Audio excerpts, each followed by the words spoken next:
عليه ان في خطأ، والخطأ ما كانش ان انت سبت منتخب، ما سبت معسكر. ايوه ده في مباراه في الدوري مالهاش علاقه. يعني الموضوع مش يعني وارد يحصل الموضوع اي مش تحامل على تنشنه. لعيبه، بس انا بقول لك اللي احنا شفناه، اللي احنا اتربينا عليه، ان في اصول، طب والاخطاء كانت اقل من ان انت تسيب معسكر. تسيب معسكر دي يعني انت سبت كانك بتحارب وسبت مكانك مش عارف التشابه هيبقى صح ولا غلط. لو الموقف ده مع النادي الاهلي كان لعيبه اتوقفت او ما انضمتش. اعتقد ان لو الموضوع ده مع النادي الاهلي، لعيبه من النادي الاهلي ومجلس اداره النادي الاهلي خد قرار ان عملوا خطأ كبير زي ده، متهيألي ما كانش المنتخب يجرؤ ان هو ياخد اللعيبه. هتتكتب دلوقتي لن يجرؤ في حاله ان اللعيب لا، دي يا يحيى حقيقه. انا بتكلمكم يعني بتكلم بصراحه الموضوع يعني. ده لو كان مع النادي لو الاهلي مع النادي كان لا الاهلي، يجرؤ الجهاز النادي الفني الاهلي ما كانش بضم اللعيبه النادي الاهلي اهو ما كانش هيسمح ان اللعيبه على تروح الهوا. منتخب. دي حقيقه يعني، مش هنلف وندور.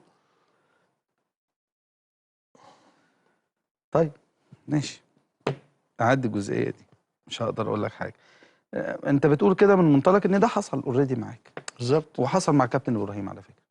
في برضه بطوله كابتن ابراهيم ما انضمش ليها 98 تقريبا، بتاع بوركينا فاسو.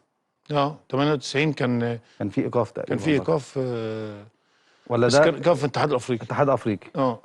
ايقاف اتحاد افريقي. لكن الواقعه دي 93 94 مم. اللي حضرتك بتقول عليه، دي كاس الامم الافريقيه في مهيب. تونس. الماتش بتاع بيراميدز، 96 الزمالك وبيراميدز، كان مهم جدا. يعني يعتبر يعني حلقه مفصليه لنادي الزمالك في البطولات اللي كانت، لانه كان البطوله لو راحت كان الموسم كان ممكن كله ما يبقاش فيه. لا، وما زال لحد دلوقتي طبعا وصل للدور النهائي، ولكن ان انت تسيب نادي الزمالك في ظروف، تسيب المعسكر في ظروف زي دي، يعني انت لا يعتمد عليك. فالمنتخب المنتخب يبقى يعني مثال، ان هو مثال ياخد قرار تربوي ده بالناحيه. لكن بعيد عن الولدين اللاعبين، الاثنين لعيبه مهمين جدا، وخاصه فتوح وصبحي جاي مستقبلا في ان شاء حراسه الله. المرمى. فهم لازم يتعلموا. كلنا اخطانا وتعاقبنا، طيب فده طبيعي يعني. ما هو موقف المدير الفني في نادي الزمالك؟ اسمع مني بقى الخلاصه.